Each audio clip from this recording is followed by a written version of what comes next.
Yeah.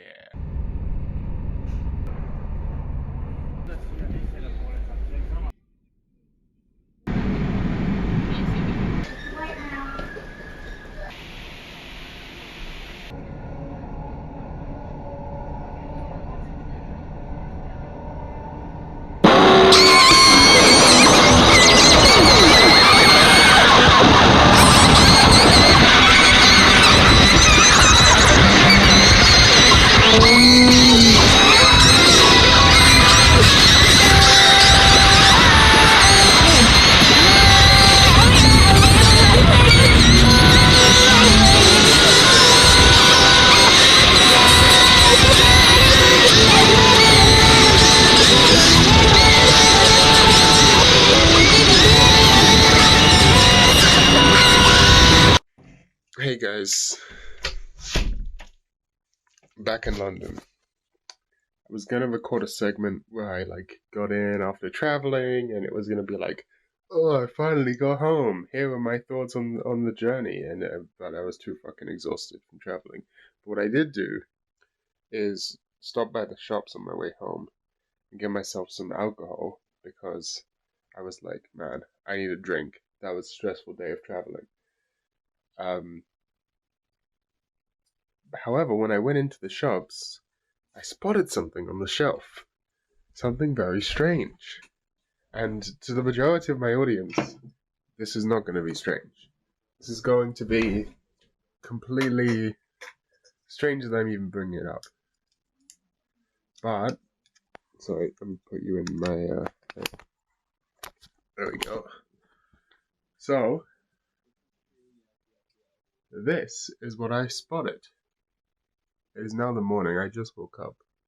This is Mountain Dew Baja Blast, which is insane. I saw this on the shelf and I was like blown away because we've never had this in the UK. I've heard Americans talk about it my whole life. Oh, bro, Baja Blast at Taco Bell. We've never had it. It's my first time trying it. I'm so excited. I didn't have it yesterday because I didn't want to have any caffeine before I went to bed. And now it's the morning. I caffeinate myself. I'm actually so excited to find out what this tastes like because no one ever describes what it tastes like. No one has ever Baja Blast is a really good this flavored drink. So it could taste like fucking anything. Could be terrible. Who knows? But smells like I don't even know how to describe that. Ooh, ooh, ooh. That's very sweet. Insanely sweet.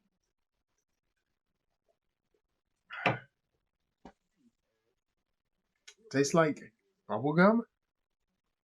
Bubblegum flavor? That's the only thing I can compare it to. It's like lemony,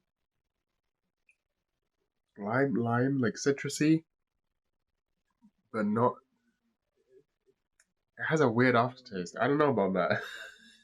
It's so ridiculously sweet. It's like overly sweet.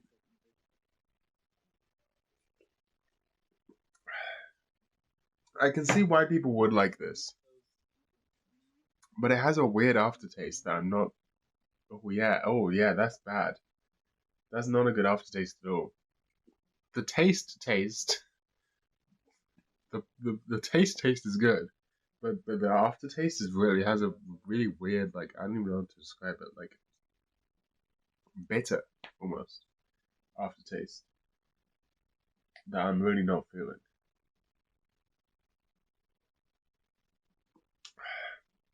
And it is just absurdly fucking sweet. Yeah. Okay, well, I probably won't buy that again. But now I know what Baja Blast tastes like. I've always wanted to know. I've always been curious.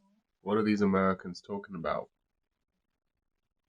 And now I know. It's like a lemon lime bubblegum flavor.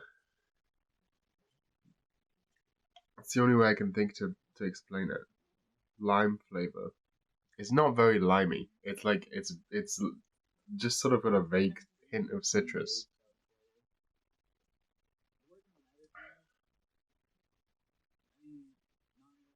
Yeah, I don't know about that. Probably not gonna get it again, but I'm glad I tried it. It's my ideal life, okay? My ideal life is basically what I've been doing today. You bring out the ThinkPad X60, right? You wake up, you open up the ThinkPad X60, you load up Schism Tracker, you download some Jungles samples, you get a little break, you load the break into Schism Tracker, it goes boom boom cat tick tick boom cat, right? And then you load in a bass, it goes bang bang bang bang bang, right? And then you load in a little pad, it goes oh, and then you get a little Jamaican man, he's got boomba clat, right? And then you stretch it out, so it goes boomba clat, and then and you get a little jungle, because I'm a junglist at heart. I'm a junglist at heart. Right? All the other music I make, if they don't even understand my Eye of Newt references, they're never gonna understand my music. Okay? They don't understand the Eye of Newt references. They're never gonna understand the virulent nihilism. Okay? These motherfuckers don't even look. Virulent nihilism is one of the best albums ever made. No one even gets it. No one even understands some of the best sound design ever done in doom and sludge music of all time. No one's gonna know. No one's gonna know because no one cares because no one listens to it. You're like, how many times can I make an album that is trying to innovate, and then I make some retarded pop song, and that's the only shit people care about. It's not like I hate the pop songs, but it's like no one cares. Like even if I put out an album, right, and people, even if people listen to it, no one actually cares about it. People forget about it in a week or whatever, which is crazy to me, because I also forget about it in a week, and I'm like, what do you mean? Because I go back and listen, I'm like, what the fuck? This shit's good. Like I get. But obviously, these people they're not going to understand. They're not going to understand because they don't even get the references. They don't even understand what I'm on about. They're not even in the scene. I'm just going to become a junglist at heart because I've always been a junglist at heart. When I'm making breakcore, I've never been making breakcore. Right, 90% of the time I'm making jungle. I'm the only motherfucker adding proper bass to my breakcore because everyone else doesn't know about jungle because they're all 12 years old and they're on TikTok, right? So I'm the only one been making jungle this whole time. And then these days I'm making real jungle this whole time. I've been making real jungle since day dot, but I'm still making jungle, right? I've been making jungle since day dot, and I'm still making jungle. I can make punk music. I can make metal music. I can make sludge music. I can make techno music. I can make all sorts of music, right? I can make dubstep. I can make drum and bass. I can make post-punk. I can make all sorts of music. I can make noise rock. I can make noise pop. But I've been making jungle since day dot. I'm still making jungle to this day. So what I want to do is you load up in the morning. You load up your Schism tracker on an old ThinkPad. You make a little right, and then you load that up. You get that song all tracked out. Then you got a song.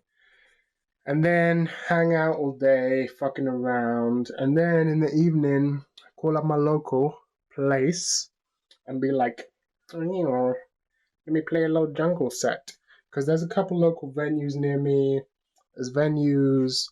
I know a lot of these places play jungle music from time to time.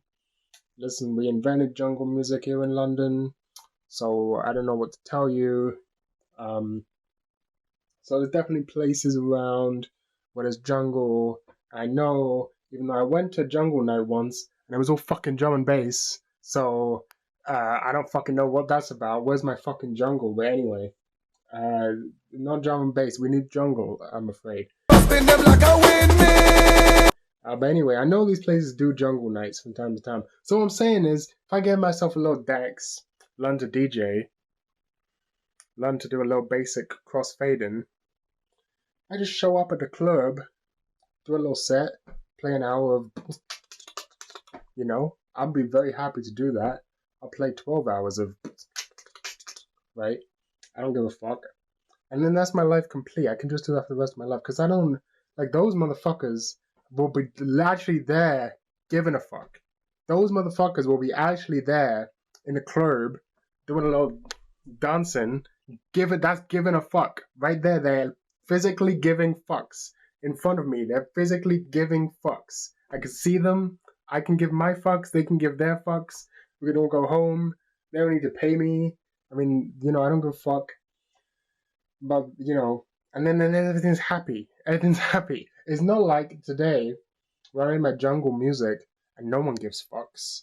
No fucks given. Or I make any type of music and no one fucking cares. And it's like, what's even the point anymore, right? Like at some point, someone's got to count once. Anyway, that's the point. Stay let them keep on dabbing down the match and the view one day we could have play for your mind and I am murderer.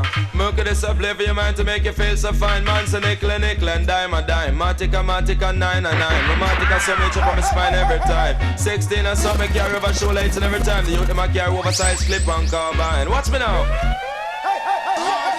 Wanna send the people in and they get some on them don't love crime. And if you come and friend them follow 119. Ride the gears and I come on them you pop your waistline. You put a fire 16, you put a fire combine. With you, I'm until I look into, yeah man.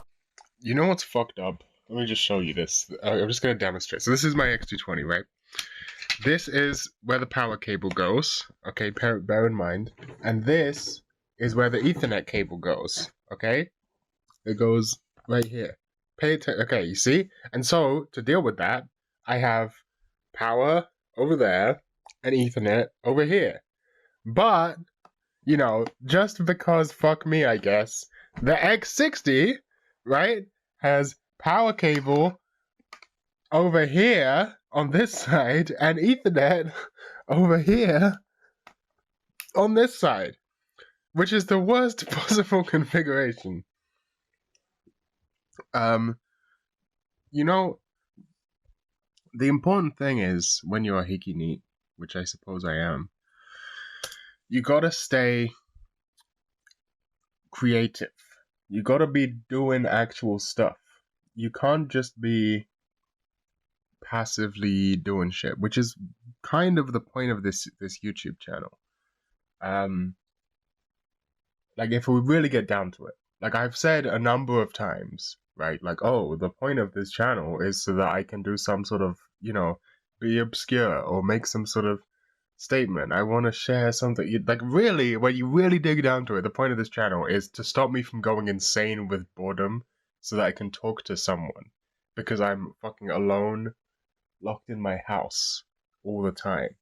That's really the point of the channel, is just so that I don't go insane. And I think this is something that, this is why, like, a lot of people who are neats or whatever, they seem to have a lot of mental health issues that I don't have. Like, I think a lot of people are just playing video games all day or watching anime all day, and there's nothing wrong with that. Like, if that works for you, then that's great. But, like, I think that after a while, people just want to create something, and most of them do, right? Like, most of the hikis and whatever, they end up doing something creative related to whatever it is they like, right? Whether it be a YouTube channel or just whatever the fuck, you know. I think that's good. Yeah, I think more people. It's kind of strange when I see people who just don't have like creative projects in their life. You know, like I'm kind of confused by that. Like, what do you mean? What are you doing then? What do you do with your life? What do you do with yourself if you're not making something interesting? Like, I'm not judging those people. I don't think that I'm a better person because I make stupid YouTube vlogs and bad albums. But it's more so like, just, well, if I didn't do that, I would go fucking insane. Like, I would just be staring at you know, I like, you know what, I don't know how else to describe it. I would just go nuts, like sensory deprivation, like solitary confinement. 今日は何にもない素晴らしい一日だった。 One thing I'm fascinated by is bullfighting. If you watch footage of bullfighting, it's hard to even find clear footage, especially of anything beyond the first act of a bullfight. Because the first act, the bull charges at them, they dodge it, everyone's happy. In the second act, they start stabbing the bastard. And in the third act, they kill it. You can't find any footage of that. What I like about bullfighting, or rather what fascinates me about it, is just how completely obviously immoral it is. It's, as far as I can tell, one of the few remaining purely sacrificial dominant rituals that exist in the world. Because you'll see a lot of people in the comments of bullfighting videos saying, I eat meat. I even condone hunting for sport. But this is just torture. This is too far. Why? Because it's a waste. It's a waste of this animal's energy. It's a waste of this animal's pain, or to serve nothing but sacrifice and expenditure. It's a remnant of master morality, Nietzschean master morality, where we see the moral horror of an innocent being killed. You know, the ancient Romans and Greeks who created this tradition or something akin to it that eventually became modern bullfighting, where they would have, gladiators would kill bulls and so on, had an entirely different idea of what was good. That demonstrating strength and demonstrating mastery, skill, and superiority over a symbol of the wild beast, in an arena constructed by civilization. And not only that, but doing so in a completely illogical and wasteful manner, was a celebration of everything morally good. It was a celebration of all of the things that propped up civilization, mastery over nature, and the wealth that allowed them to waste such resources. And the fact that it's still going and is still so controversial is really interesting, because oftentimes the history of moral subversion is that something which is seen as highly morally subversive to the previous generation, is then watered down and normalized to the next generation, right? There's stuff that our grandparents would have seen as completely perverse, which is entirely normal in today's society. And yet the opposite is also true. There are things which in past societies were seen as morally celebrated, which are now seen as completely perverse. And that's what fascinates me about bullfighting, is that it doesn't pretend, a lot of other similar things. You see a lot of people who talk about preserving traditions or whatever, and they always couch it in the language of slave morality when they even talk about it, especially when it comes to the sort of cultures that were dominated by Europeans, the cultures in the global south or of the Native Americans and so on. You see the idea of preserving tradition couched as a moral issue, of sort of a piety, almost helplessness as a sort of virtue, victimhood, I suppose you could say.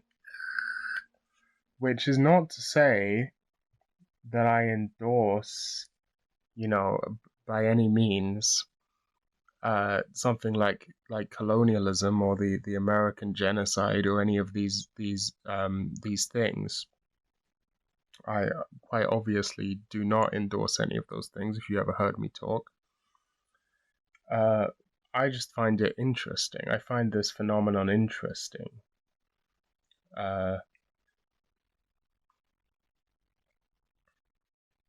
What's most interesting to me is that when I watch the matadors stab these spears into the bull, I don't feel any sympathy towards the bull. That's what's interesting to me. Why not? Everyone else seems to. It seems to me like I was watching a news report about it, and they were saying, if you felt, many people might find these images disturbing, or if you felt that this was hard to look at, you're not alone. Here's all the counter protesters or whatever, right? But I didn't find it hard to look at all. I was just fascinated by it. Like, what are they doing to this bull? They're just stabbing it with things? That's weird. I don't know. People are very afraid of... I've watched a lot of hunting videos.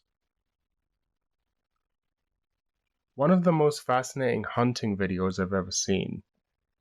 This guy, I think he was using a crossbow, and he's hunting a bear.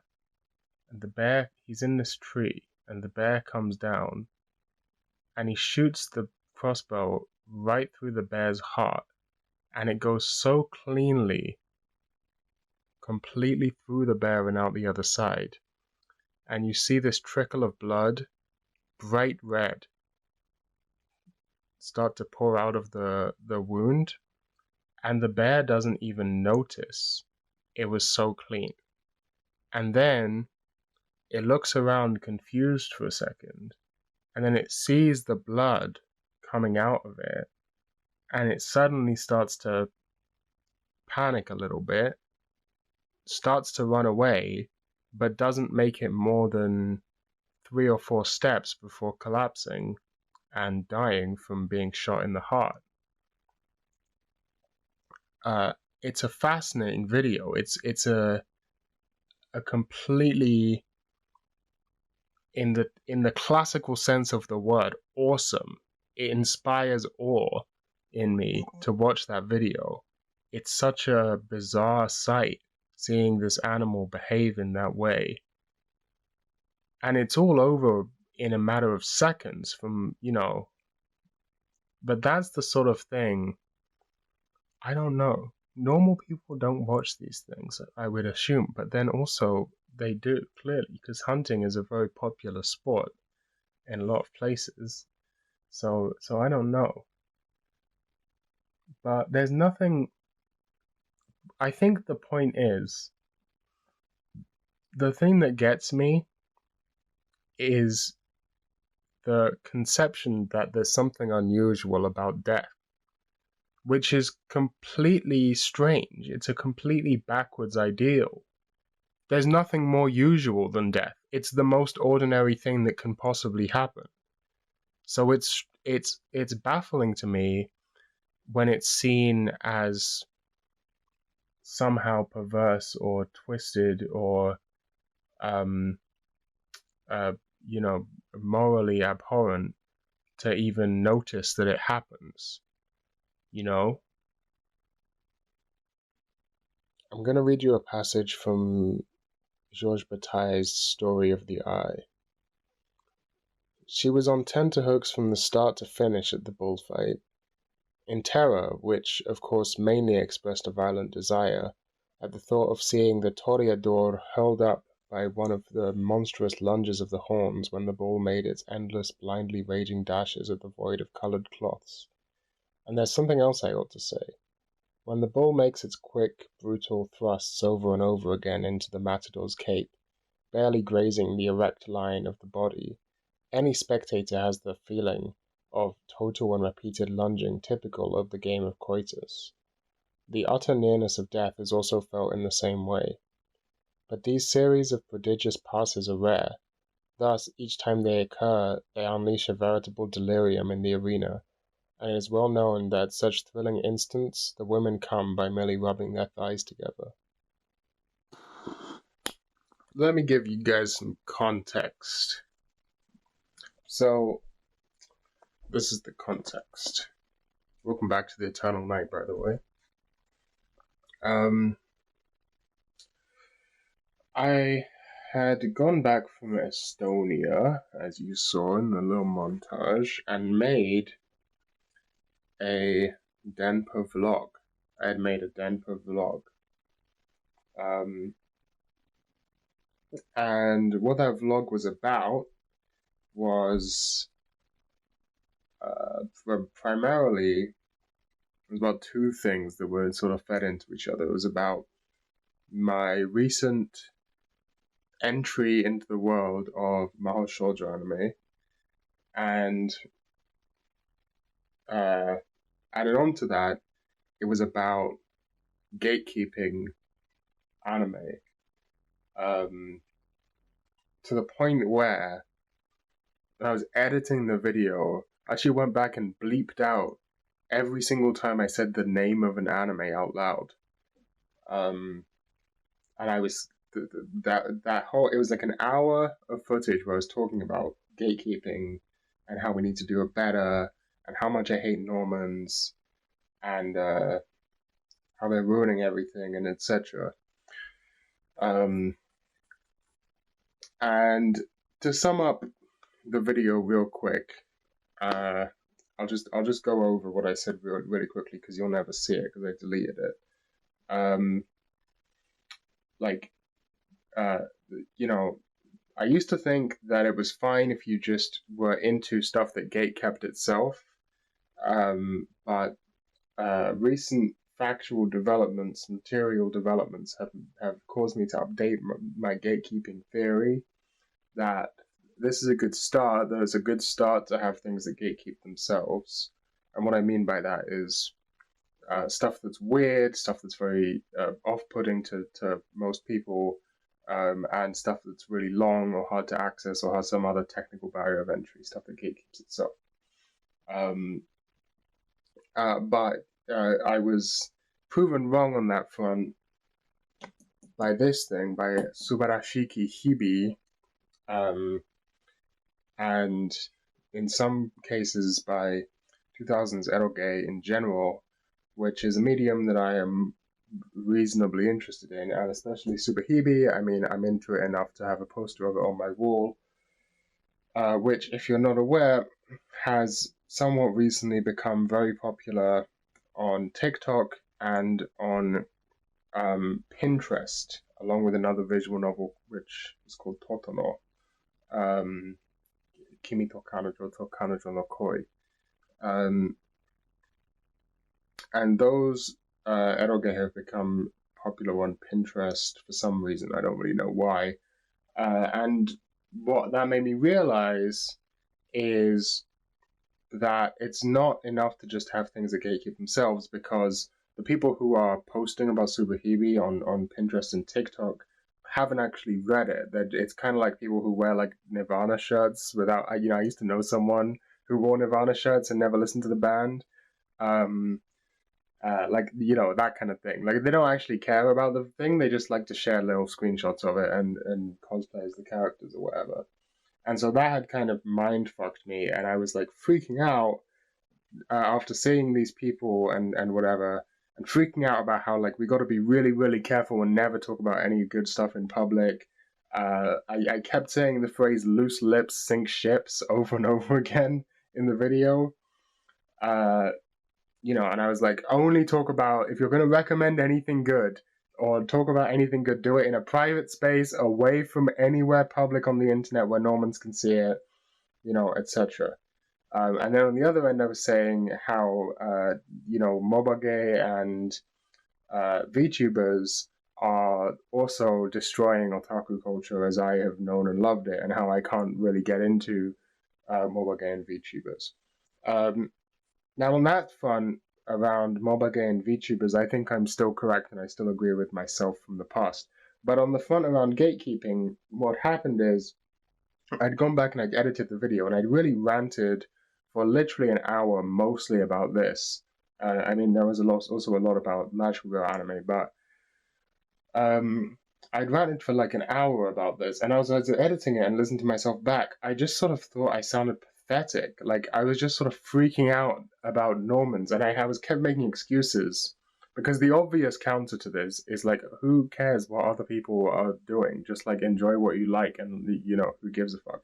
And I kept making sort of excuses as to why no, it's actually really important. But like listening back to it, I didn't sound like I came off as the word that kept springing to my mind was resentment, or maybe ressentiment, right? Like I just sounded resentful and sort of spiteful for no real reason. uh, I was really struggling to my arguments weren't good, and so in editing the video, I had sort of completely come around and changed my mind on this issue. That like actually, like who gives a shit most of the time? Like Norman's gonna Norman, and honestly, it doesn't affect my life at all if a few more people are posting Superhibi screenshots. Like, oh, they're ruining the otaku community. Like, since when have I ever been involved with or given a shit about the otaku community? Like, where? What otaku community? The one on Pinterest and TikTok? I've never fucking been on Pinterest or TikTok. Why would I care? Why would it affect me? Like actually, the more I thought about it, the more I realized that this whole rant had been completely wrong, and I just completely disagreed with it, which made for an interesting video because I recorded more segments talking about, again, how I had then turned around and disagreed with it, which made for kind of an interesting arc. But the problem is, it was just kind of cringe looking back at me ranting for an hour about something I don't even agree with. But, there had basically been what's happened. So the premise of that video being like, oh, gatekeeping is bad, but then gatekeeping, we need to be going super hard on gatekeeping, like to the point of not even talking about anything in public. Loose lips sink ships. And I still think to some degree it's good practice not to, be really blatant about stuff, right? You want, generally speaking, to have converts, right? You want people, it's not hard to find good anime. We have my anime list, we have AniDB, etc. Like, it's not hard to find anime. So like gatekeeping kind of is just a silly thing where it's like you just have to try and like the steps are all there. Anyone can do the same thing. You're not particularly special for knowing how to search an anime database or use a torrent website or something like that.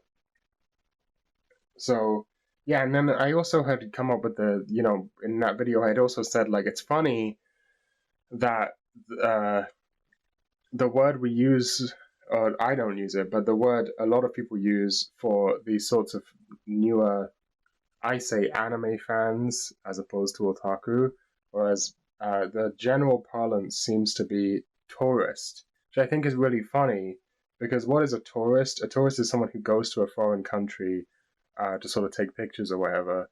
Like, bro, you're not Japanese. I'm not Japanese. We're literally all tourists. If you go to Japan, it will be as a tourist. Like, it's kind of a funny use of the word. But anyway, so I've kind of come to the conclusion that like I look. I still think it's good practice not to have your lips be too loose. I think it's good practice not to be too inviting and to try and get people to actually engage with the same sorts of tools that people otherwise would engage with, get into the ecosystem.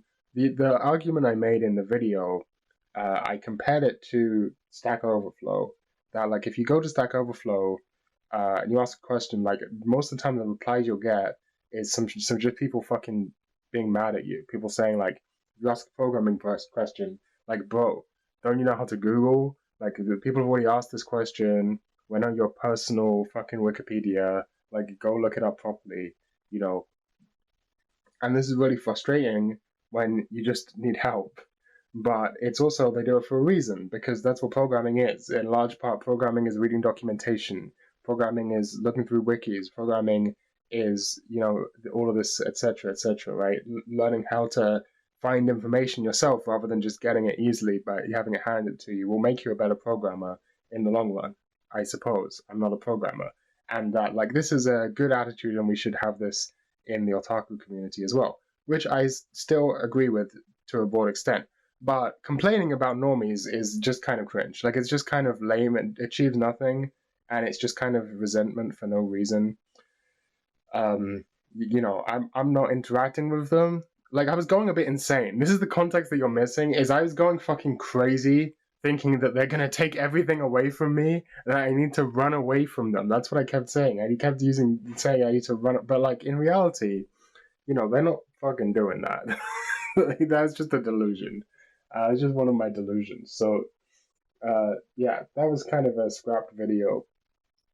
But I do want to say something happened to me today, which I think feeds into this context more, which is today I went to the cinema to watch Lawrence of Arabia on the big screen. If you don't know, Lawrence of Arabia is my favorite movie. I think it's the best movie ever made. And so getting to see it at the cinema was a real treat. It was, it's an incredible experience. If you want to hear about me talking about that, I talked about it on the latest episode of the Slice of Life podcast, which will not be out for you guys yet, but when that comes out, you'll get to hear me talk about seeing Lawrence of Arabia. But I also got to see my friend Young Sai, who's been on this channel before, and now Young Sai is, well, how do I describe him? I wouldn't necessarily say he's a normie, because he is a nerd. He's a big nerd, but he's kind of an old school nerd, right? He's big into comic books. He's read a lot of comic books, and he's really, really big into movies. He's the biggest cinephile I've ever known. I've never seen anyone ever have the depth of movie knowledge that he has. He's seen every single fucking movie ever. He's also big into music, and I spent a long time trying to get him into anime and, otaku shit, because I like it, right? We talk about movies and TV shows and music and albums and, all sorts of shit, media all the time. So I was like, look at all this stuff I'm watching, get into it. And so I managed to eventually convince him to sort of get more into anime and manga. And he became, he unfortunately has very, very different tastes to me, right? He is a shonen guy. His favorite anime is something if I remember correctly, it's something like number one is Ghost in the Shell standalone complex, and then number two is Cowboy Bebop, and I think number three is some Ghibli movie, and then that's the sort of thing. And when it comes to manga, he's read all of One Piece. He likes Kaiji. He likes Slam Dunk. He likes Fist of the North Star. He likes etc. He's a shonen guy. He likes Hunter x Hunter a lot. He's a but it's kind of weird. So we have basically nothing in common. We talk about manga and anime, and we basically have nothing. I haven't seen any of the shit he's seen, and he hasn't seen any of the shit I've seen, other than the really famous stuff. But that, on my end, he's seen fucking nothing in the more otaku-oriented side of things. And we could just sit there and have a conversation about anime, and yet both of us are just talking about shows that the other person hasn't fucking seen at all. Which I think is a crazy situation, because I spent 2 years trying to get this guy to become a weeb, and I accidentally created a JoJo's fan, which is I've created a monster. But anyway, when I say he's not a normie, he's a nerd, but he's also he's not online. He's not online in the same way I'm online, right? He's not he's not online. He's not into any. He might be into anime and manga, but he's not into the weeb shit. He's not into the good shit, right? And I think that's a fucking. I was thinking about it when I was talking to him, about manga and stuff. I recommended him a few things. He recommended me a few things, you know. And I was thinking, like, man, it would actually be really nice if he was into the same shit I'm into. And I'm trying to convert him. I'm still trying to get him to watch K-On! I got him to watch Kill la Kill, and he liked it. I'm doing the flowchart, right? It goes Kill la Kill, then K-On! Gurren Lagann, Kill la Kill, K-On! That's the route that I've devised. I don't know. Seems like a big jump between Kill la Kill and K-On! But the thing is, like the slice of life anime is like hard to recommend because he'll be recommending me some show and it'll be like, bro, it's about like these two guys and they're like refugees from Pol Pot's regime in Cambodia, and they come to Japan, and then they flip a coin to see one of them's going to become a politician and the other one's going to become a yakuza member, and then they're going to like help each other out when one of them's, and they go in and they sort of take over the criminal underworld, and he becomes a corrupt politician. I'm like, wow, that's a fucking fascinating premise. Like, damn, that's got intrigue. That's it. That's actually sounds like a good premise. And I'm like, well, okay, you got to watch this show. It's about these 4 cute girls, and they're in high school. You know, like, even the shows that I want to recommend him that are like good, like traditionally good, right? He's still just kind of lost because of the names. Like, I'm like, bro, you gotta watch Princess Tutu. And it never even occurred to me until I said that to him, and he laughed. How much of what sort of a name for a show Princess Tutu is. Like, it really does sound like a sort of really stereotypical show for little girls. And it's like, no, trust me, bro. Trust me, Princess Tutu is really good. And anyone who's seen Princess Tutu knows what I'm talking about, right? Like, it's fucking... whatever that guy's name, Junichi Sato, directed it and wrote the manga. You know, it's like and it's pretty well known for being like the original sort of darker magical girl show. Like, but it's obviously just impossible to recommend anything to someone who isn't already into it. And so I was thinking, like, actually, maybe we need to gatekeep. Like, maybe it'd be good if, like, people in the real world knew about this shit, right? Maybe if people in the real world knew about this shit, and I could have a conversation with someone in real life, like, that'd be kind of nice, actually. Like, but it's never gonna become popular. Like, frankly, like, Young Sai is just never gonna get really into Gochiusa. It's just not gonna happen. Like, he's just not that type of. It's just not his thing, you know. I have to unfortunately accept that, like, he's just never gonna get really into Gochiusa. You know, like, he might watch K-On! And enjoy it, but he's not gonna. I just don't think I'm gonna get him to go any deeper than that. It's just not gonna happen. And in the same way, I'm never gonna enjoy Haikyuu. You know, it's just not gonna happen. And so, like, you know, this whole gatekeeping thing. It's like, now I've suddenly been faced with not fucking the internet, and now I'm actually in the real world, and I'm realizing, wait, like, what are we talking about? Like, oh, they're invading, they're everywhere. Like, yeah, from inside, it kind of looks like that. But in the real world, no one fucking knows any of this shit, right? No one knows about it. No one gives a shit about it. Like, and that's actually, like, kind of unfortunate. Like, I kind of wish that more people would be like, that if I go up to someone and I'm like, and you know, we somehow comes up that we will both like anime, and they say, "What's your favorite show?" and I say Hidamari Sketch, that they're gonna know what the fuck I'm talking about, like, and we can have a conversation about it. Like, that would be kind of nice, maybe. I don't know. Like, maybe where this whole thing has been misguided, but I don't think that's gonna happen. I don't necessarily think it should happen either. Like, let's slow down a little bit here, okay? I don't want to be too radical and suggest that we should be doing the opposite of gatekeeping and flinging, inviting as many, like, okay, let's slow down a little bit there, okay? But, like, yeah, I mean, the ultimate thing here is that, like, what are these invaders invading? Like, what are they invading? That's the question, right? I mean, like, it seemed very obvious to me, to the point where I didn't need to question it when I was originally ranting about that subject. But now, I find it hard to even think, like, what are they invading? Where are, like, I hear about them, but I don't talk to these guys. I've never talked to one. Like, I don't know. I don't know, man. I think I was very paranoid and freaking out about this whole thing, but now I'm thinking the opposite. I'm thinking maybe this problem has been overblown. People are freaking out over basically nothing. And that, yeah, you're gonna see dumbasses who get filtered by the Monogatari series or something from time to time. And people are gonna freak out on fucking Twitter or some bullshit where they're gonna be like, look, these guys got filtered. Like, these guys are but really, are they coming? They're not. They're not fucking. You know, nothing bad is happening.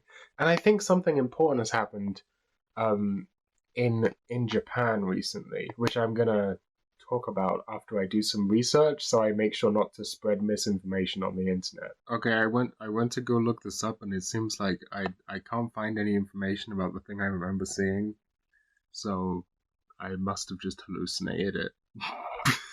I don't know.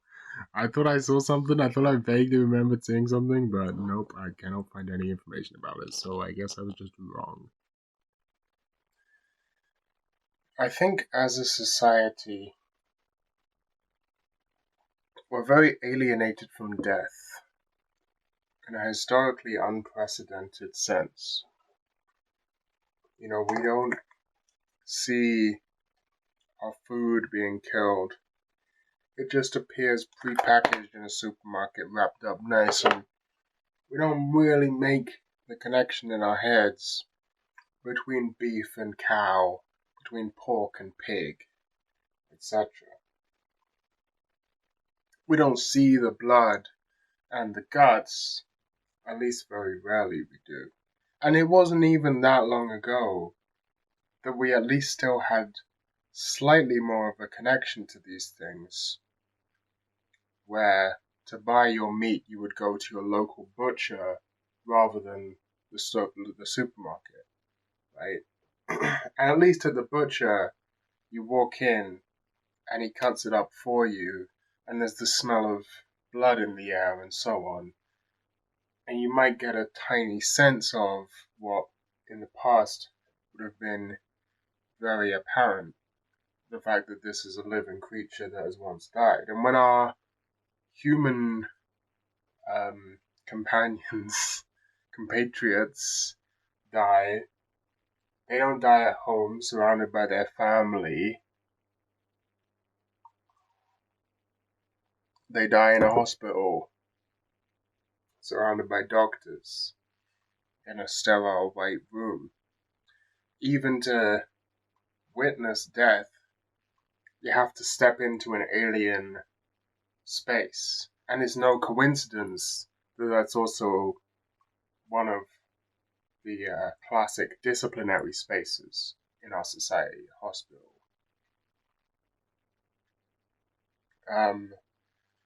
And so I think that we're very alienated from death. I think veganism is a great example of this. And I'm not here to be yet another guy harping on vegans, right? Look, no one has been more denigrated in our society. No one has been more laughed at and clowned on than the vegans, especially when I was younger. Making fun of vegans was such a popular activity for some reason. And even today, on the internet, they're often a punching bag, which I think is, you know, I don't know what to say about that, but it's too low hanging fruit for me. Although I have actually done some talking about vegans, but let's put that in the past. I don't want to. They're not idiots. They're not idiots. They're not stupid. I think the reaction against veganism, the clowning on vegans, is oftentimes a punching in response, in reaction to, it's a lashing out.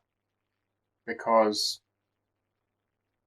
if you sit there and consider the arguments in favor of veganism, you know, all they're doing is taking the moral an ethical system that we have access to and extending it to its logical conclusion, right?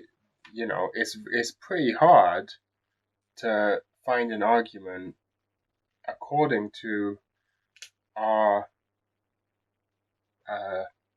societal moral foundations that killing animals is good, is great, and especially in the factory farming manner that we do now. I think a lot of people get very defensive. They feel like they don't want to change their lifestyles, and in response, they clown on the vegans, they laugh at them, but in the end, they don't really deal with their arguments. And to be honest, vegans don't have great arguments, in my opinion. They have some, but they're good enough to, whatever. Point is that plants don't scream in a language we can understand, so it's okay to eat them, is a good enough argument, for most people. Or rather, animals don't scream in a language we can understand. Plants don't scream in a language we can even observe directly. They scream in pheromones and smells and chemicals and whatever when you kill a plant. And that's abstract enough for literally everyone on the planet to be okay with. But, I feel like all of we have a hard time confronting death because we never really have to witness it in the modern industrialized world. And I'm not sitting here telling you that this is a good or a bad thing. I'm just saying it like it is. I'm not trying to make a moral prescription here. I think a lot of people have been very shocked. When it comes to confronting death, a lot of people are doing it, confronting large-scale, mechanized death, sort of seriously for the first time in their lives. A lot of younger people, given the situation in Gaza, every day you see images of the horrors going on there.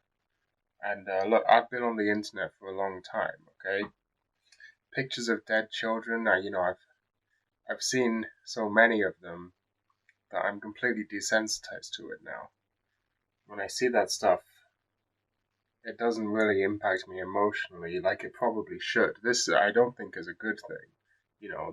I'm not proud to have been desensitized by that stuff, but I grew up in the era of shock sites and gore threads, and that's just, after a while your brain just sort of accepts and filters it out. But what really did get me was this video of this child being held in his mother's arms, and the child is just screaming and screaming, and you can just hear the explosions going off, and they're getting closer and closer, and the mother's trying to comfort him, but at the same time, she knows that it's pure luck whether they live or die. These missile strikes are indiscriminate, and what are you supposed to tell a child at that point? You can't calm them down. Now, that video really got me. I don't know what happened to that family. I can only hope they survived, but yeah, that video really got to me.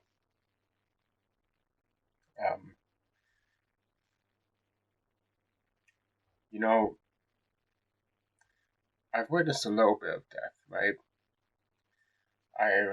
When I was really young, on my dad's side, his dad, my granddad, left when my dad was a child. And on my mom's side, her dad, my granddad, died when she was a child, when she was 13. So I never knew any of my granddads, but my grandmas on my dad's side died when I was, I think, 7 or 8 years old. That was the first time I ever had to contend with death. And I'd, spent a reasonable amount of time at my grandma's place She used to buy me Hot Wheels cars. Every time I'd go over there, she'd buy me a new Hot Wheels car. And I was so young, I don't even remember how I reacted to it. But what I do remember is going to school with a stuffed toy, this otter that I had, to sort of comfort me. And I remember that she died of cancer, and later that year, my dad ran a half marathon for a cancer charity. And I remember him, he cried as he crossed the finish line, remembering his mom. And then when I was a little bit older, when I was 13, 14, I would say, I was hanging out with my friend. My mom had people over for dinner. Parents of this kid I was friends with, and they were sort of sitting at the dinner table, and I'd gone off to hang out with my friend from school. And then my mom gets this call, and my grandma on her side had died. Now, this grandma I'd only ever met once because she did not live in the same country as I do. So I'd met her once. It was a very strange interaction. I was also really, really young. I don't remember her at all. I don't remember what she looked like. But, my mum instantly broke down crying. And that was the second time there was a death in the family. But then, obviously, most recently, one day my mom starts getting pains in her abdomen. She thinks it's appendicitis. We go to the doctor, and it turns out it's cancer. And within 1 year, she's dead.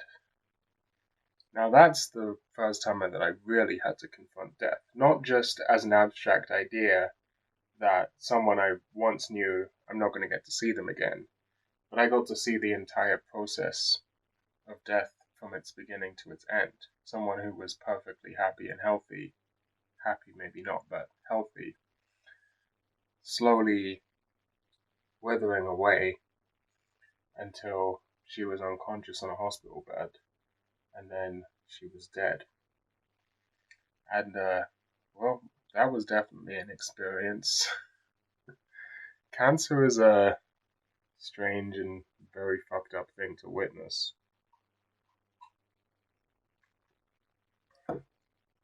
We knew from the beginning that it was already stage 4, and it was pretty unlikely that anything good was going to happen. But before she got worse at the end, she was getting better, so there was a little glimmer of hope before it was snuffed out. That's how these things go, I suppose. It was wild. When I showed up that last day at the hospital, in my bag I had a bunch of apples, because the last time I'd seen her, she said to bring her some apples. So a few days later, I come by the hospital with some apples that I'd bought on the way, and she was drifting in and out of consciousness. Actually, that's not true. She was completely unconscious. She was completely unresponsive. I went up to her, sort of not understanding the situation. The nurses had tried to explain it to me, but I went up to her, sort of thinking, oh, she'll wake up and she'll have an apple. But no, she was completely gone. She was completely unconscious, still alive, but unconscious. And the nurses, when I got to the hospital, they said to me, we don't know exactly when someone's going to die. We can tell if it's going to be a matter of years, a matter of days, or a matter of hours. And in this case, it's a matter of hours. And they asked if I wanted to stay.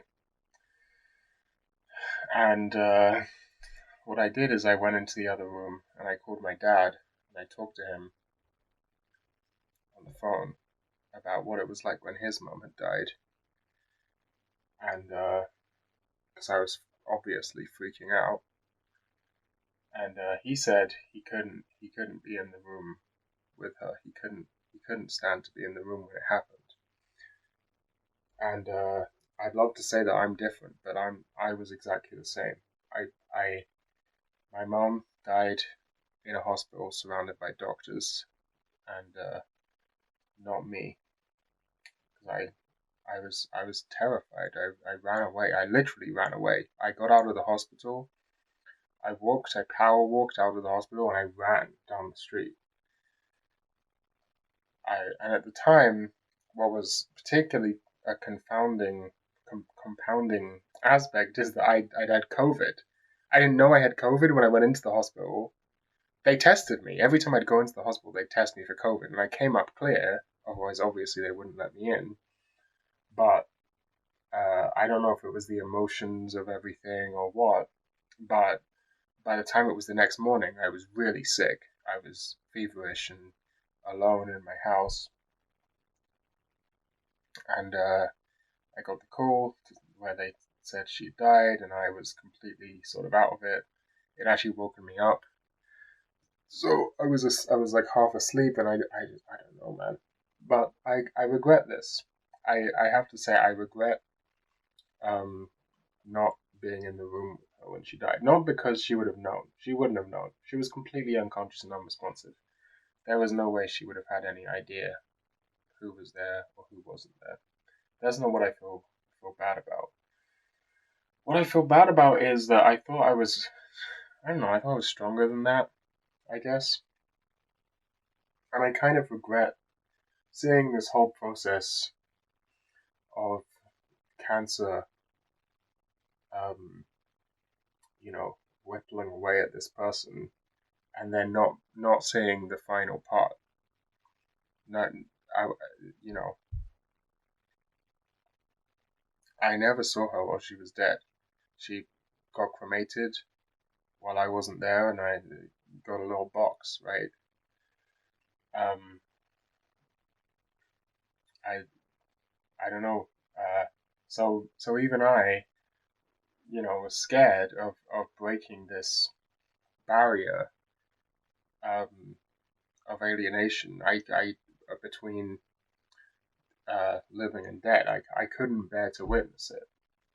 In another example, one time I was walking to the bus stop out of university, and I saw a big commotion on the street. Lots of people sort of gathered, and there was this bus there.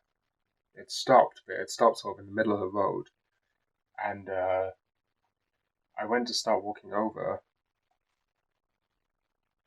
and as I went over, I saw an ambulance, and I ended up not getting that close, but I heard someone, a lady, talking on the phone near it, and she said, "There's this guy," and she basically was explaining on the phone that he'd been cut in half. And at that point, I faced a choice. Do I want to indulge my morbid curiosity, walk forwards towards this horrific scene and look at this guy who's been cut in half, presumably hit by a bus? Or do I want to walk in the other direction and not have to witness that? And in the end, I chose not to look at it. And to this day, I'm still curious what that guy looked like who had been cut in half by a bus. It's not every day you see people who've been cut in half.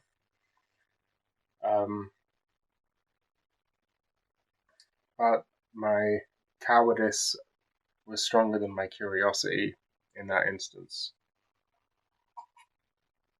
Nonetheless, there are times, not necessarily involving death, but involving violence, where the opposite has been true. One time I was with a friend, and we were exiting a tube station, a train station, and I saw this guy. He was in an argument with a homeless guy, and he just kneed this homeless guy in the face and broke his nose right in front of me. And the other people I was with, they all looked away, but I didn't. I looked at the whole thing, and they reacted quite severely. Everyone in the crowd reacted quite severely, but for some reason, to me, it didn't do anything. I didn't really. I just sort of kept walking. It didn't seem that shocking to me. I don't know why. That's always strange to me. In some instances, something really gets to me, and in other instances, there's nothing. I've seen 1,000 dead bodies on the internet. I've seen that, videos of. I've seen footage. Let's just put it that way. Death grips. But there is a distinction between footage and reality. So I am not here to say like I'm above it all. All of this is to say I'm very much within this societal alienation from death. And I'm not saying that we ought to be more morbidly curious about these sorts of things. I think seems to me like a very natural or healthy response to not want to get too close to death, lest it come for you next. But I don't know. It does seem a little strange that I'm so scared of the one inevitability in this world. The only thing we can know for sure is that we're going to die. It's the one ultimate truth. And yet, for some reason, it's also the one that's hardest to accept and to face. Probably because it's very difficult to imagine. There's this. I read this in the visual novel Subarashiki Hibi, but I think it comes from some philosopher or another. I don't remember who it is. But that we shouldn't be afraid of death because you can never experience death. Death, by definition, is the lack of experience, absence of experience. You can experience the moments leading up to death, but you can never actually experience death itself, because death itself is the absence of experience. And so we're running around all the time, terrified of an experience that we'll never have. And Mamiya Takuji says this in Subahibi when he stands up in the back of the classroom and gives a big speech. I think about that from time to time. But I'm definitely still very scared of death. I have a hypochondria, health anxiety. And in particular, my anxieties tend to stem around a very specific kind of health issue. They tend to be related to ways of dying suddenly and unpredictably. Stuff like a sudden heart attack or a brain aneurysm or a blood clot or stuff that just sort of happens and it just kills you. That's the stuff I get worried about. Sometimes there's a tumor in my head the size of a basketball, but most of the time it's stuff like that. And I don't know. I also worry about like the missiles dropping, like the nukes coming out of the sky and just wiping me off the planet in an instant before I can even comprehend what's going on. Every time a plane flies overhead, I get a surge of anxiety where I think, this is them. They're coming. They're gonna drop the bombs. I don't know why. It's completely illogical. I've had this fear ever since I was a teenager. I remember being curled up in my bed at my dad's place when I was a teenager, absolutely convinced that every plane that went overhead was going to drop the bombs that killed me.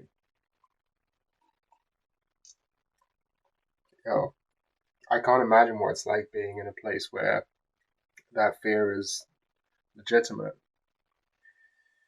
I literally can't imagine it. It's like there's a wall in my brain that stops me from thinking about these things too much, or I'll go insane. But children have to deal with that. That's a horror I can't even comprehend. That's what real incomprehensible horror is. Lovecraftian horror bullshit. Bro, there's this guy. I saw this scary ass guy. It was a monster. Oh, really? What was it like? Bro, it was so scary, I can't even tell you. That's not fucking scary. That's not incomprehensible cosmic horror. That's completely human. What's incomprehensible cosmic horror is the feeling of a child in Gaza. That's incomprehensible horror. unimaginable.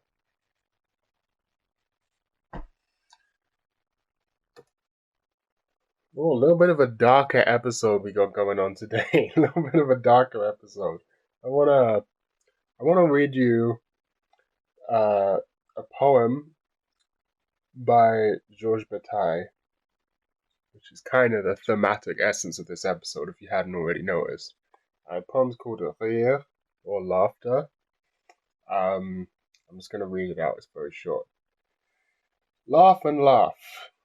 At the sun, at the nettles, at the stones, at the ducks, at the rain, at the pee-pee of the Pope, at Mummy, at a coffin full of shit. That's the poem. It's a fun poem. And here's Nick Land talking about it in Thus for Annihilation.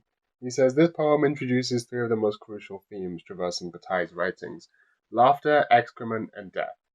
Such themes are suspended only momentarily at the lip of philosophical intelligibility, and then released into a euphoric immolation upon the burn core of literature, disintegrating into a senseless heterogeneous mass. I mean, yeah, that's just Nick Land writing like Nick Land, but it basically gets to the point.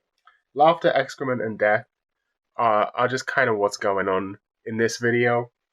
And it's just, you can't, you gotta laugh at these things, basically, is my attitude.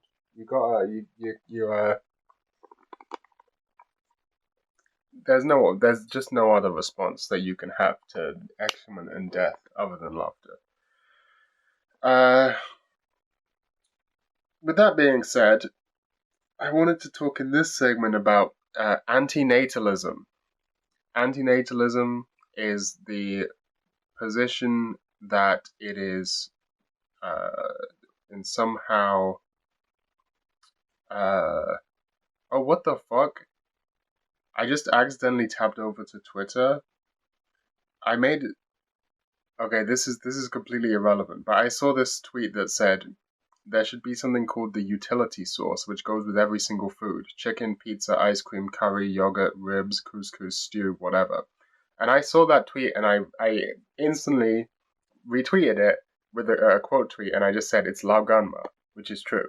And now, lo and behold, here's a post with a few thousand likes that is the same thing. It's saying that it's Lauganma, which is true. Lauganma is fucking great. I put it on everything. Yeah, I don't know what else to add to that. That was just kind of completely random. Anyway, let's get back to antinatalism. So I've sort of had an on and off relationship with this ideology in the past and sort of throughout my life. And I wouldn't call myself an antinatalist, but I'm definitely sort of sympathetic towards that way of thinking, and more so than I think most people are. I think most people are very, very dismissive. Most people who take sort of philosophy seriously, I suppose, are very dismissive of antinatalist arguments, and for good reason. Most antinatalist arguments are really, really bad. Right, so like the typical argument for antinatalism goes like this. It's set up like a formal logical propositions. So proposition 1, it is wrong to cause someone to come to harm without their consent, or to suffer without their consent. Proposition number 2, life contains some suffering, and therefore if A and B are true, then it is wrong to have children, because you're causing someone to suffer without their consent. And it seems like that seems to sort of be the most common argument in favor of antinatalism boiled down. But it is making quite a lot of philosophical assumptions. Those prepositions, or what are they called? I don't fucking know. I don't know formal logic. Those whatever's statements, then they don't come for free. Like, where do we get this idea? Like, how can you The most common, like the counter arguments from normies are also really bad, but philosophically minded people who have experience with talking about arguments like this tend to have pretty good counter arguments. So, like a really common one is like, what is the sort of ethical framework you're working with here? You're basically assuming a like negative utilitarian ethics, which is like it's like the point of ethics is to minimize suffering in the world, because you never talk about joy, right? Like a positive utilitarian ethics would be maximize joy or happiness or pleasure or whatever, and negative utilitarianism would be to minimize suffering. So, like, if you were looking at this from a positive utilitarian standpoint, it wouldn't make any sense because, like, in that situation, we don't necessarily care about suffering if it leads to greater joy in the future. And so, by not having children, you are lessening the amount of pleasure in the world, and therefore, it's not, you know, necessarily ethically correct, right? But or even though that position is to say that like you're already kind of assuming this kind of instrumentalist utilitarian ethical framework, which has a lot of problems. I'm not going to go through the entire history of the ethical debates over utilitarianism, but it's safe to say that while utilitarianism has some cool stuff, for example, one of the fun facts about utilitarianism, I think the guy that invented utilitarianism or popularized it was a guy called Bentham, something Bentham, if I remember correctly. And his utilitarian ethics was the first time in the West that you can see in writing someone publicly calling for the decriminalization of homosexuality and the acceptance of homosexuality. Because he was using his utilitarian ethical framework, saying, like, I can't find any, I've looked and I can't find anything wrong with two consenting adults having homosexual relations. So that's a pretty neat thing that the utilitarians get to claim. But most people kind of, yeah, I mean, there's again, it's kind of too broad a topic for this video. You can go on YouTube and find a bunch of lectures and videos about utilitarianism and its strengths and weaknesses. But I personally don't buy into utilitarian ethics. I mean, you heard my rant at the beginning of this video about sort of Nietzschean slave morality and master morality. Like, that's something that I feel I'm a little closer to. I wouldn't say that I'm a Nietzschean, definitely not, but I think that's a useful framework or an interesting framework. Whereas utilitarianism is kind of a the thing one thing I just don't like about it is I call it sort of instrumentalist or like instrumentalizing. Like it just sort of turns ethical problems into like number crunching problems, right? It reduces human happiness and human joy to like or human suffering to sort of a, a calculation problem, an algorithm, and that's just doesn't gel with my attitude towards the world. That just seems kind of very very reductive, and it seems like I hesitate to say this because this might be a bit of a stretch, but it seems like the sort of thing that is enabled by the same sorts of processes.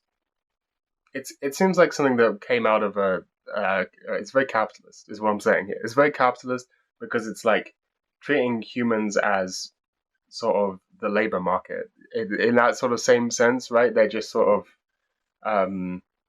whatever. I don't really care that much about that, but anyway, I think that argument for antinatalism is bad because utilitarianism isn't my preferred meta ethics.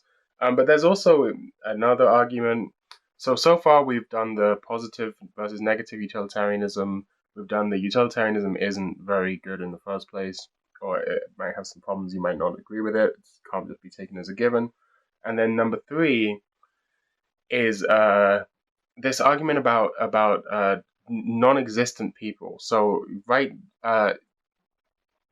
if you agree if you think that before someone's born they don't exist, that should be fairly you know, non-controversial statement, and not, you know, before someone's conceived even, because that's what we're talking about here. You know, we don't tend to worry about the ethical concerns of non-existent people, right? That's an argument that I hear. It's actually Philosophy Tube ages ago did a video about antinatalism, and this was the argument they used. She said basically this, like, you know, if you're saying you're causing someone to suffer, but like you're not causing someone to suffer because the alternative is no one existing, right? So it's like you're either causing nothing to happen, or it's not equal on both sides, right? You're not reducing someone's suffering because there's no one there to not suffer, you know. And so it doesn't act like the argument doesn't hold. You can't, yeah. I've always thought this argument was a bit strange. I don't think it's terrible, but I don't think it's particularly strong, because we do think about the suffering of non-existent people quite a lot. Like, just take climate change, for example. You know, we're all aware that even though we in this generation will see the devastating effects of climate change, the worst effects are going to be impacting future generations. And those future generations don't exist, but we can still be concerned for their, for them, even though we're not talking about any specific person. So I think that I'm not sure. I think there are differences between my hypothetical and the hypothetical in the argument for antinatalism. You know, I don't think they're directly comparable. I think there's probably some interesting stuff going on there.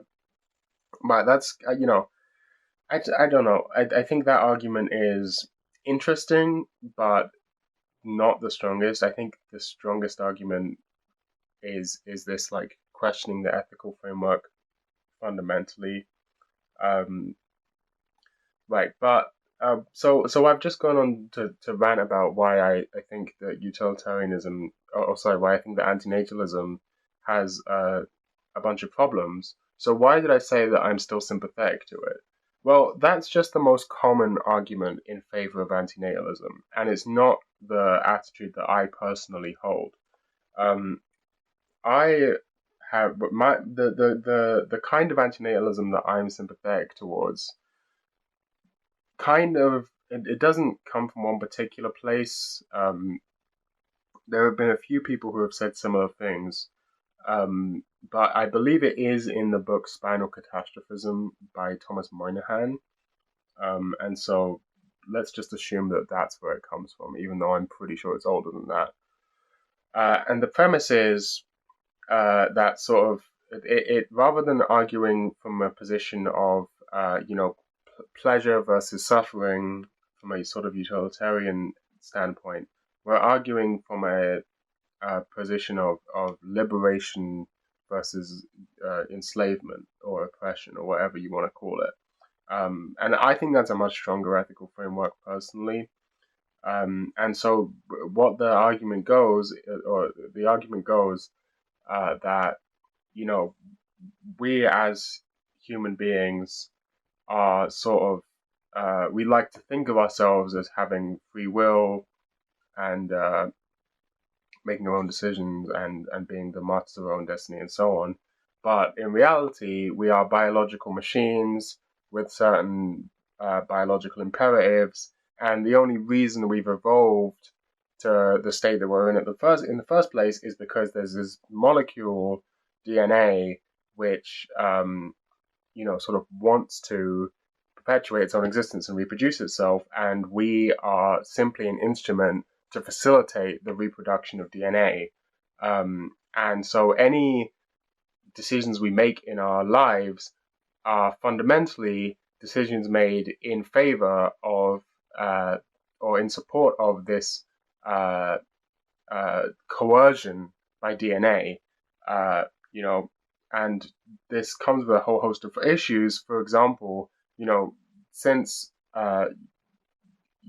people tend to have children when they're relatively younger, the human body just sort of starts to degrade after a certain point, when you're no longer a useful instrument for producing offspring and reproducing DNA, and therefore you have to just sort of sit there and have a shit life while your back is fucked and your eyesight starts going and whatever, and you have to sort of be trapped in this form,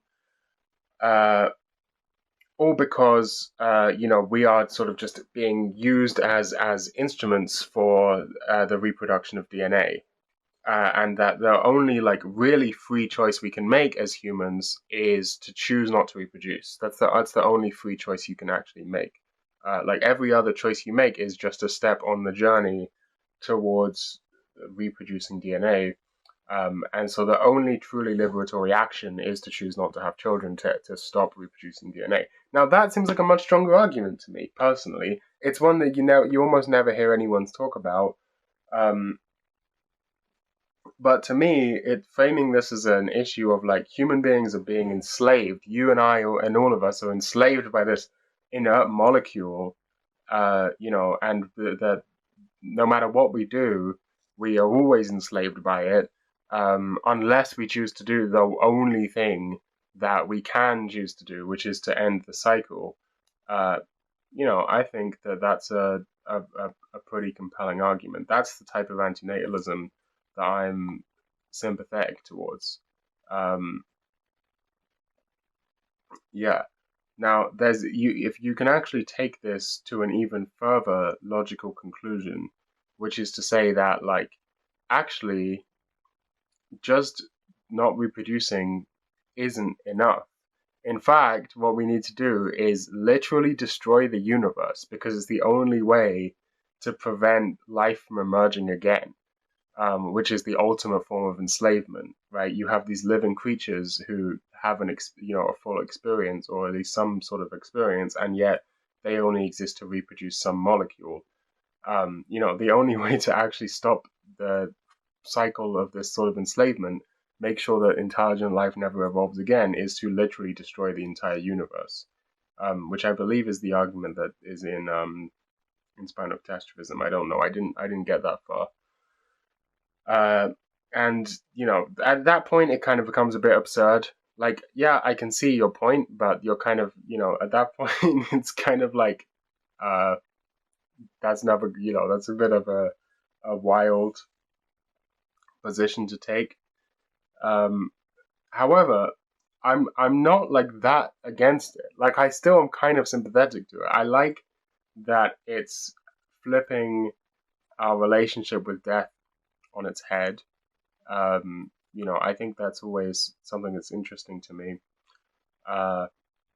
And it also gives humanity a higher purpose, and it makes like logical sense. It's this sort of higher purpose is sort of the ultimate liberation, and I think that's an admirable goal for philosophy, right? Like, a lot of philosophies since the Nietzschean death of God have been undergoing this task of trying to find meaning in a post-religious society. Like, this seems like something that could operate with that function, which is something interesting, I suppose. But it's pretty wacky. It's pretty out there. So you have to kind of contend with that. So I don't know if I'd necessarily go that far, but I do find this argument against having kids compelling. I also am one of these really annoying people who get a lot of people who clown on us on the internet. But I think they clown on us because they know we're right. Like, I just don't personally like seeing children in public spaces. Like, they're very annoying. I remember as a kid being really, really annoying. Like, I was a fucking bastard when I was a child. And, like, the other day I was on a train. 3 separate screaming babies. Like, really? You gotta have 3 of them on the same train? My whole fucking journey just screaming? Come on, man. I was on the plane back from Estonia, fucking screaming babies. They feel like, we're biologically fucking wired to find this sound as annoying as possible, so that it like alerts us. And I've just got to fucking sit there and deal with it. And I'm autistic as well, so it's like really sensory. I fucking hate it. Okay, I don't like it at all. I think if you've got a screaming age baby, you should just. I know it might seem mean, but what are they gonna do outside? They're too stupid to even understand what's going on. You could fucking, they can't fucking comprehend. Like, where are you taking them? Like, what are you fucking doing with them? Yeah, so that I find kind of I don't know. That's kind of a personal gripe, but maybe that's why I'm sympathetic towards this kind of thing. Like maybe it's not just. I mean, let's be honest. When it comes to all types of theory and philosophy or whatever, we're really just we have these sort of pre-existing beliefs, and we're just trying to post hoc justify them and also sound smart at the same time. Like no one's trying to kid themselves on that. So what I'm saying is like maybe I have some sort of like first on the first instance a sort of depressive and pessimistic personality, and on the second instance a sort of natural annoyance towards children just because I kind of find them annoying. And that's the sort of thing that leads me into this philosophical justification, and that seems like something that is very, very plausible. But you can't really. The thing is that once you identify that sort of thing, you gotta just leave it alone because it just becomes like a sort of a shutting down all conversation, and everything is just values at the end of the day. And like that, whether or not it's true, you gotta just move past it real quick. You gotta